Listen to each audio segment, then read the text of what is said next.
Assalamu alaikum, sir.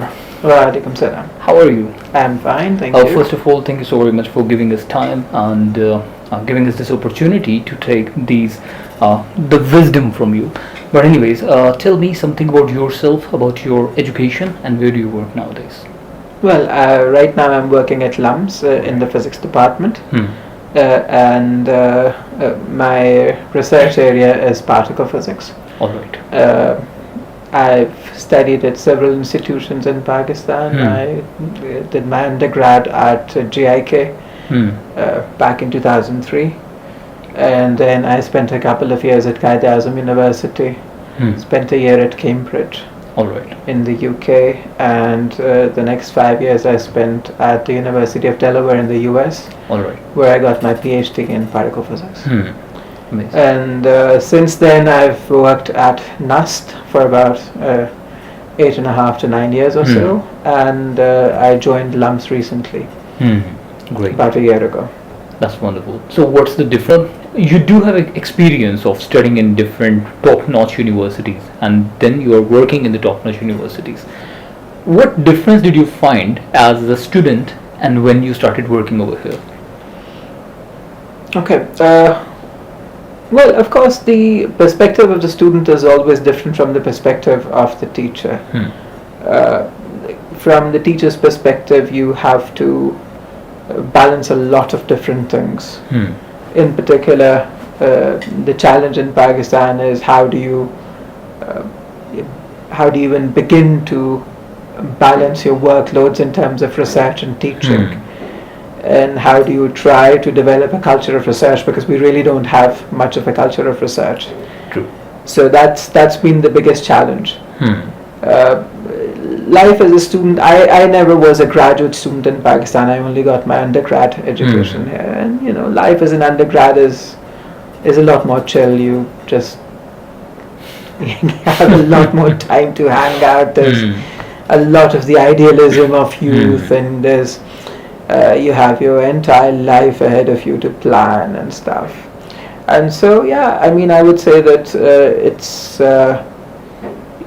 it certainly is a different perspective. All right, great.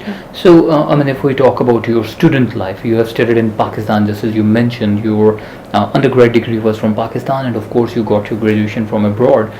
I won't ask you which system was better, which education system was better, but still I want you to give us few points which make the other system, or which create the difference between these two education systems in Pakistan and abroad.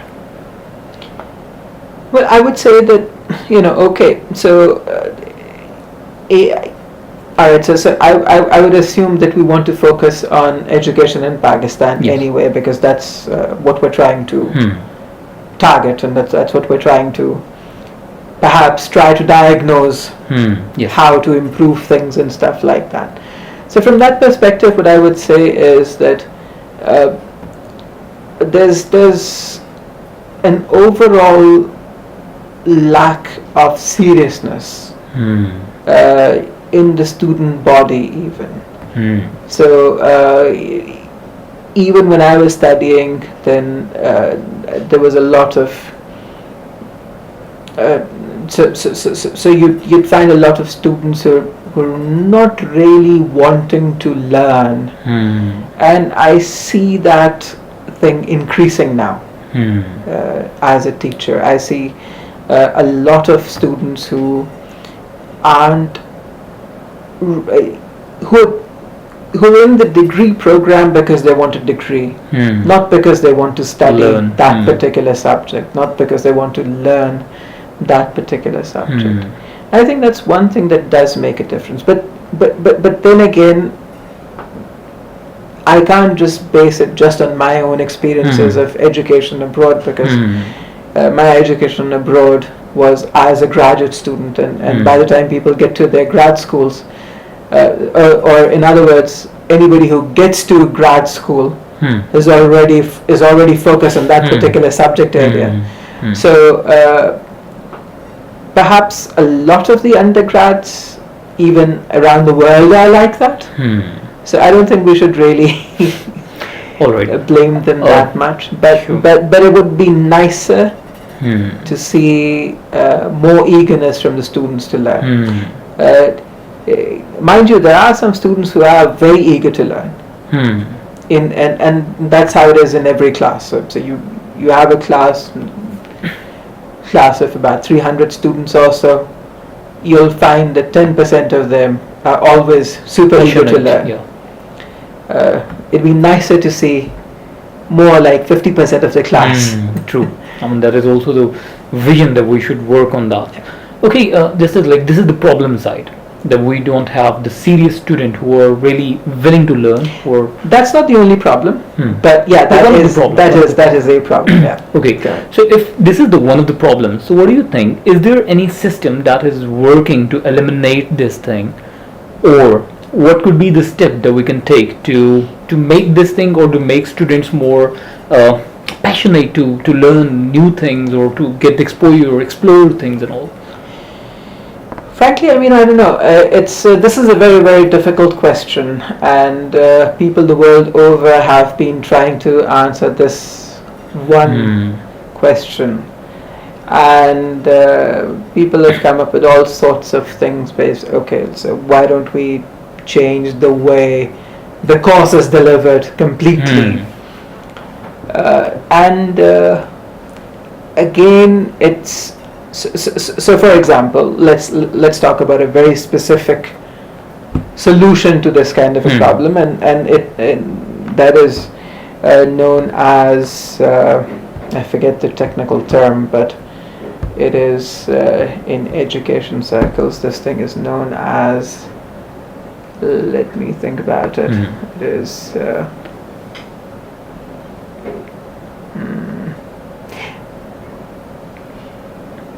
Problem-based learning, I think, is what they call it. So the idea is that instead of having a standard lecture format, just design your class around 2 or 3 or 4 major problems, major complex problems that you want your students to be able to solve. All right. And so instead of having having to deliver a lecture which then goes on to eventually allow students to be able to apply it to a big problem. So you just begin with the problem, explain the problem, and then let the students work out the solution. So in this kind of a classroom, you don't have an instructor anymore. You rather have a facilitator who is there to take the students, perhaps just to nudge them along, perhaps just to guide them to see if they'll be able to solve the problem on their own. So here's the thing. One can try it, and in the literature, some results are very encouraging for using this kind of an approach. But at the same time, practically trying it will come with its own set of issues. So actually, I did try it once here in Pakistan.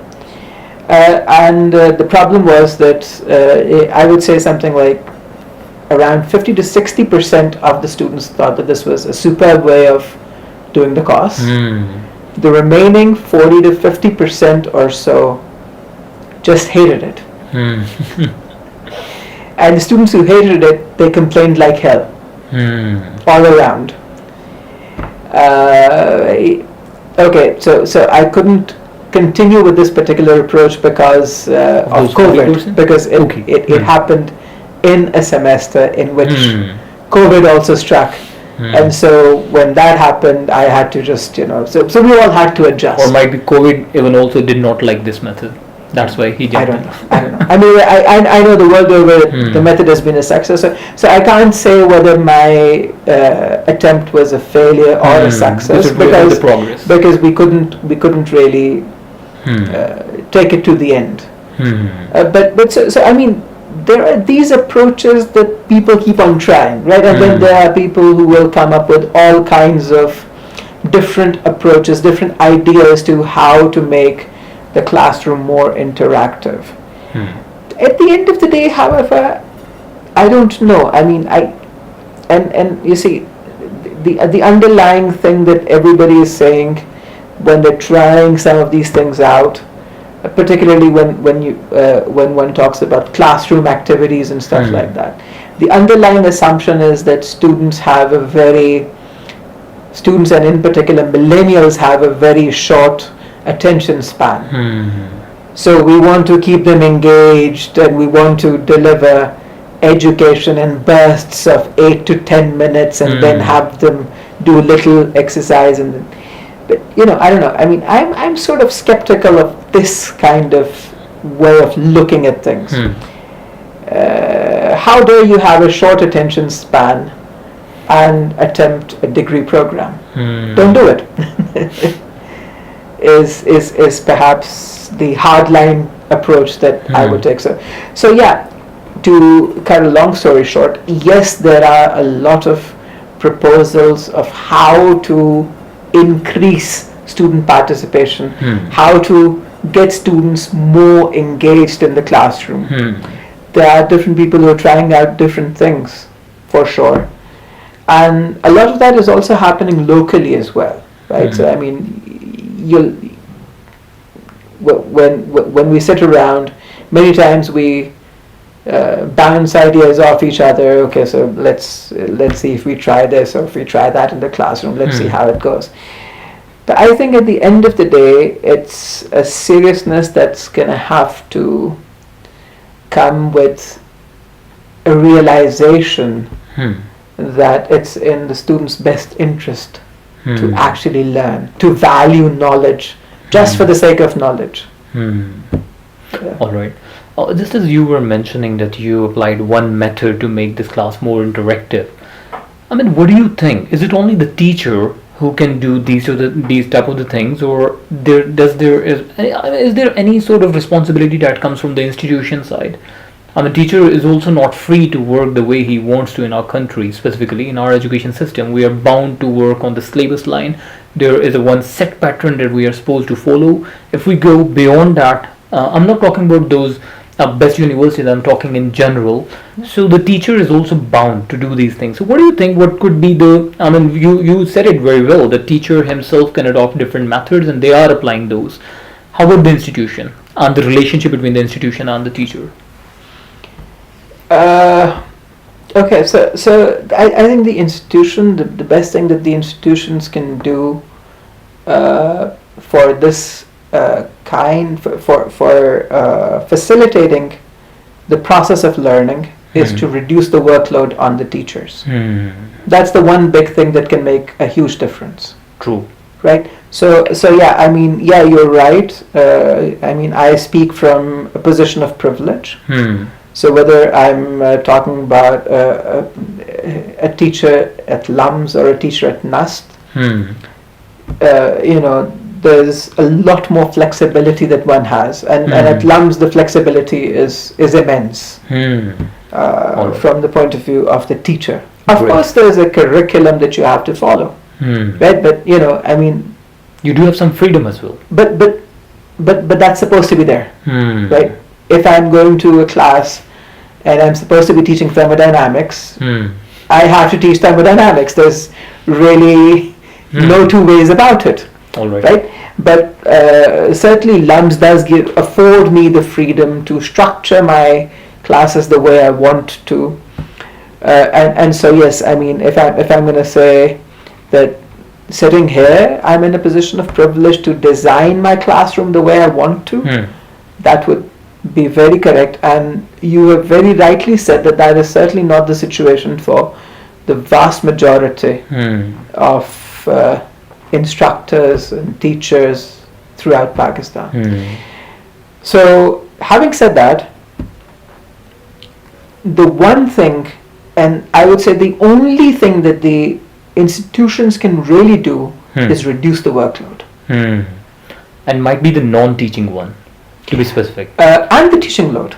Okay. And the teaching load. Because you see, okay, so here at LUMS, I am required to teach 3 courses in a year. Right? There are places where people in similar positions are asked to teach as many as 5 courses even. There are worse places where teachers are teaching far more than that. So I'm not going to be naming names, but this is also we can easily find a PhD assistant professor at a well-known university in Pakistan was teaching 27 credit hours in one semester. Now that is 9 courses in one semester. As opposed to teaching 3 courses in a year. Right? So obviously, you're not going to expect that one teacher who's teaching 27 credit hours in a semester to be doing any kind of justice. And that is a perfect example we are compromising quality. Yes, we are definitely compromising quality when that happens. So I would say that's like one big thing that the institutions can do throughout. Good. Reduce the teaching load, reduce the non-teaching, non-research load, reduce the administrative load, in other words, on the teachers, and facilitate them via teaching assistants and stuff, which sadly aren't available in most places. Yeah, true.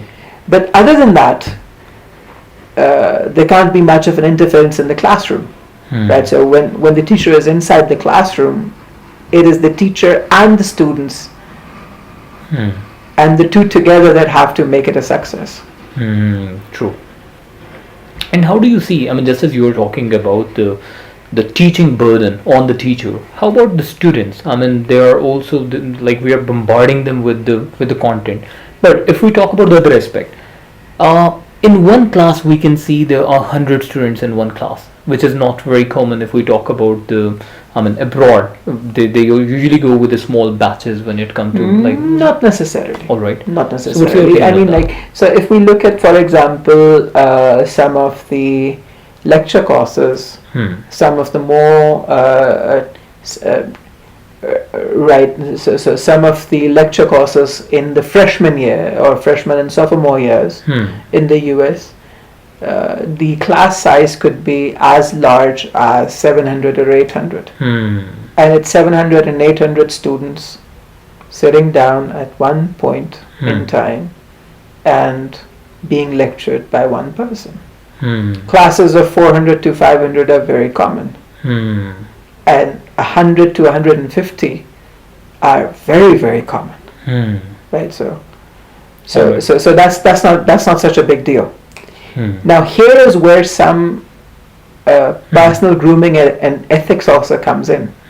I've taught a class of 110 students in the US, and the experience over there, teaching over there, is completely different from the experience teaching in Pakistan.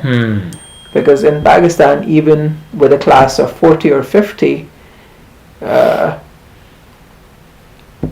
even if the lecture is 50 minutes long, the students aren't going to sit quiet. In the US, you have a class of 110 and there's pin drop silence. Have to uplift the society. That's a wonderful point that you have said today. And I believe, like, we are not focusing on this thing, that in our education system, what is the impact that we are creating on the society. But if I take it the way you were saying in abroad, when you are teaching even 100 students in one classroom, they all are more attentive toward the lecture and they are not creating disturbance, which is quite different in Pakistan. I mean, how can we change that thing? How can we, I mean, is it the school who is responsible to give them the brought up like this? It's going to be the full society. You see, and I will properly attribute this particular quote. I think the idea is not original, but the first time it was phrased to me by a mentor of mine, Professor Fayazuddin. So he said, and many people have made this point, so that's why I said that this is not an original idea. So I really don't know where the original idea comes from. Okay. But the idea is this, that when you have a society which is progressing, it progresses overall. So you'll see the society create wonderful music. You'll see the society produce lovely painters. You'll see the society have skillful engineers. You'll see the society have great scientists and mathematicians and social scientists and linguists. You'll see it produce beautiful literature. And when you see a society degenerate, it will degenerate in all fields. So unfortunately, that's where we are right now. There's no easy fix. There's really no easy fix to it. But I mean, it's kind of sad to see. Yes, it's a very cliched example that I'm going to give, but I think it's also a very apt example. You see Pakistanis get on board a flight at JFK, US, for example, all queued up and everything. The flight lands in somewhere in the UAE for a layover. They get off, again, perfectly queued up. Then they get on the next plane, perfectly queued. And when they get off at Islamabad or Lahore airport, it's total chaos. It's the same people, but now they have the convenience of being back home and not subject to social mores that should just be very standard. So we've just accepted that chaos is the way to live. We've accepted that. And we don't check it.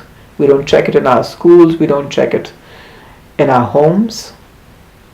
Kids are going to learn from their homes. Kids are going to learn from their schools. Kids are going to learn from their environment. They're going to look at the world around them, and that's how they're going to learn. True. So it's basically just, one terrible thing after another. So what can we do about it? Right? Of course, what we can try to do is okay, at the higher education level, just sort of set some ground rules.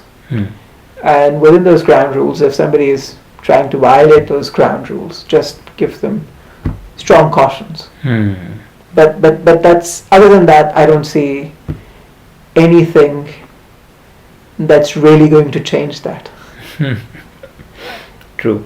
Difficult question. Yeah. All right. So, I mean, you have very well explained from the student side, teacher side, institution side. And what do you think about the role of government, that the government can do these things, can take these initiatives, and it won't change overnight, and we are also not expecting this thing, but it can take 5 years, it can take 10 years, but at least we should be on the way. So what do you think, how government can play its role?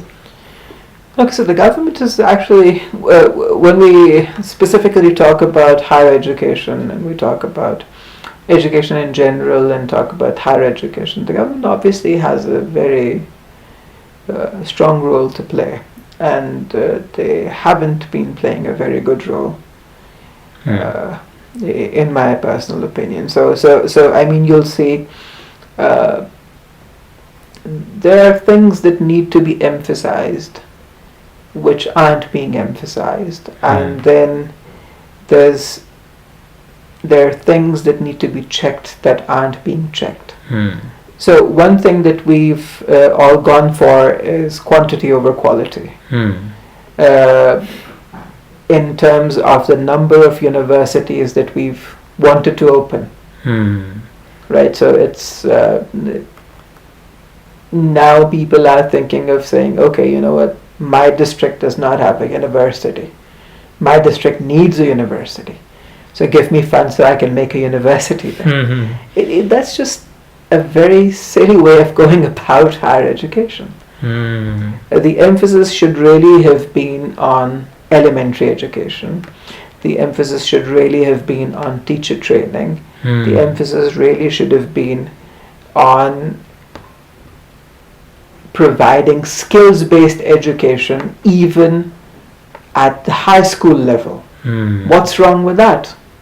Right? I mean, there are some excellent education models in the world, and the Nordic region has some of the best models of education, I would say, where they will ensure that students, even at the high school, get some kind of a work experience while they're still in school. Right, so that gives them a chance to develop some skill set to think about what they're going to be doing after school. And after that, after their high school, many of them end up in vocational colleges, in vocational training institutes. Right? Not everyone needs a degree in order to become functioning members of the society. And so many times we say this, hey, look, we have a large number of people with now even PhD degrees who can't find jobs. And the reason is very simple. You really shouldn't be structuring your society in this particular fashion. There should have been much more of an emphasis on polytechnic institutes. Right? We just completely do not have the skilled manpower that is needed to sustain an industrial base. Right? So we just can't find trained technicians.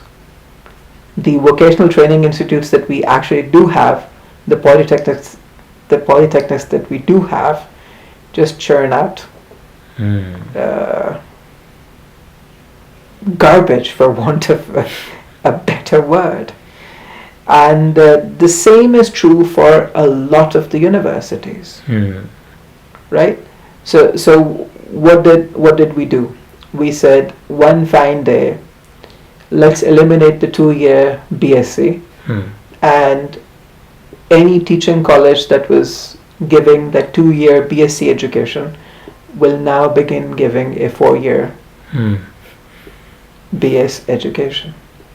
And so it turned out to be BS education, just not Bachelor of Science. Right? So I mean, that's it. So there's a lot of structural problems there. There's a lot of things that prudent policy can actually fix. And I'm not saying anything original. Many people working in education, in the education sector, have said all of this. When we come to specifically universities and to higher education, there's again an emphasis of quantity over quality. The system tends to reward people for churning out large number of useless papers. So if you have two people and one of them is just trying to work honestly and publish only when he or she has good results, and there's another person who's just churning out garbage. Maybe this one person who's doing an honest job is actually doing more decent science, or they're doing more of a service to the actual pursuit of knowledge, but this other person ends up getting all the rewards. So this obviously taints everything. And it's created an environment which is toxic to a healthy learning, and to setting up a healthy university. and we have to develop that somehow. But yeah, but it's hard. it's hard. It's hard. It's I mean, not the slippery slope that we are on Hmm. does A very not good seem term, to yeah. be True. does not seem to be leading True. to. Well, Rizwan, these are the real facts that you have unleashed today, and I highly appreciate that. I'm so blessed that we found you today, and we are here to interview you and to get this, to uncover these facts which are right in front of us. But I don't know why we can't see that. But thank you so very much for your time. It was really lovely listening to you and worth listening to you as well. Thank you so very much for Well, your time. I appreciate your coming over here. Thank you. Thank you. Take care. Stay blessed. Allah Hafiz. Alrighty.